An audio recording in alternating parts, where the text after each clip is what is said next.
আউযুবিল্লাহি মিনাশ শাইতানির রাজিম। বিসমিল্লাহির রহমানির রহিম। আপনাদের দোয়ায় ইনশাল্লাহ নতুন একটা সেন্টার বাহার ভিআইপি একটা ইউটিউব চ্যানেল খোলা হইল। আপনারা আশীর্বাদ দিবেন, দোয়া করবেন। সুন্দর সুন্দর ইসলামী গল্প কাহিনী, ইসলামী আলোচনা এবং সুন্দর গজল এবং ভালো ভালো বিশ্বের সত্য ঘটনা এনারা জানতে পারবে। আলোচনার সাপেক্ষে যদি আপনাদের ভালো লাগে অবশ্যই একটু সাবস্ক্রিপশন করবেন আর কি। আমরা একদিন দুনিয়ায় ছিলাম না, আবার একদিন দুনিয়ায় থাকবো না। আল্লাহর হুকুমে দুনিয়ায় আসছি, আল্লাহর হুকুমে দুনিয়া থেকে বিদায় হওয়া লাগবে। ইচ্ছা করে আমরা আসিনি, আল্লাহর হুকুমে পৃথিবীতে আসছি, আল্লাহর হুকুমেই দুনিয়া থেকে যাওয়া লাগবে। অর্থাৎ এই সময়টুকু আল্লাহর হুকুম, নবীর তরিকা মতো চলা, দুনিয়ায় শান্তি হবে, আখিরাতেও শান্তি হবে। কালেমা লা ইলাহা ইল্লাল্লাহ কেউ যদি প্রতিদিন 100 বার পড়ে, কাল কিয়ামতের ময়দানে জ্যোৎস্নার মতো অন্ধকার রাত্রে জ্যোৎস্নার মতো করে উঠাবে, আলোকিত নূরের আলোকিত করে উঠাবে। তখন বলবে যে জিতু ভাই কি আমল করছে রে দুনিয়ায়? সে বলবে প্রতিদিন আমি 100 বার করে কালেমা পড়ছি। 100 বার করে কালেমা পড়ার জন্য কাল কিয়ামতের ময়দানে অন্ধকার রাতে জ্যোৎস্নার মতো করে উঠাবে, নূরের আলোকিত করবে। তাহলে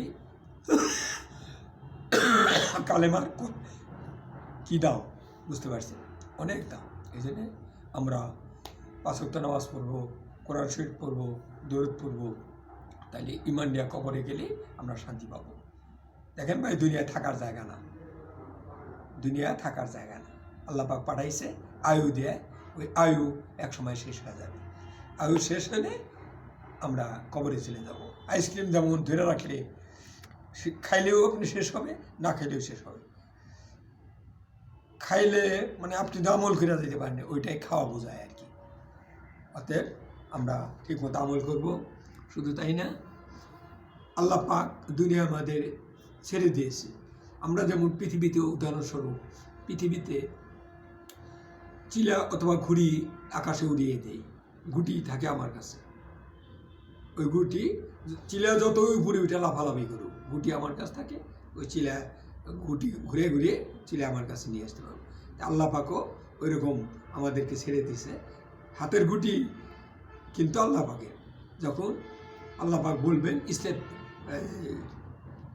আজরাইল সালামকে, তখন এসে আমাদের জান কবজ করে নিয়ে যাবে। এই জন্যে গুটি এলো আল্লাহ পাকের হাতে। তো তাই খেলায় দিন না কাটায় আমরা ইনশাল্লাহ নামাজ কালাম পড়বো, সৎভাবে চলবো, সৎ পথে চলবো। এবং তাবলিগ জামাত যে 2 ভাগ হয়েছে, এটা ঠিক না। এটা জুবাইরপন্থী এবং সাতপন্থী যেন এক হয় যেন আমরা তাবলিগের প্রচার করতে পারি। আগে তো 1986 সালে যখন আমি তাবলিগে যাই, তখন তো অনেক এক গ্রুপই ছিল। ইলিয়াস রহমতুল্লাহ তিনি তো আর বলেন নাই যে আমি মৃত্যু হইলে 2 ভাগ হইবে। আমার অনুরোধ বিশ্ববাসীর কাছে, তাবলিগের মুরব্বী, আমি অত কিছু জানি না, জেনারেল স্টুডেন্ট, আপনারা সাতপন্থী এবং জুবাইরপন্থী 2 দলে এক হন, তাবলিগ জামাতকে প্রসারিত করেন এবং আমরা মানুষকে আল্লাহর পথে যেন ডাকতে পারি, এটাই আমাদের কামনা। দেখেন ভাই, আমাদের দুনিয়াতে ছেড়ে একদিন যেতেই হবে। অতএব নামাজ কালাম, কোরআন শরীফ, দরুদ শরীফ পড়বো। এটা এই বলে আমার কথা শেষ করছি।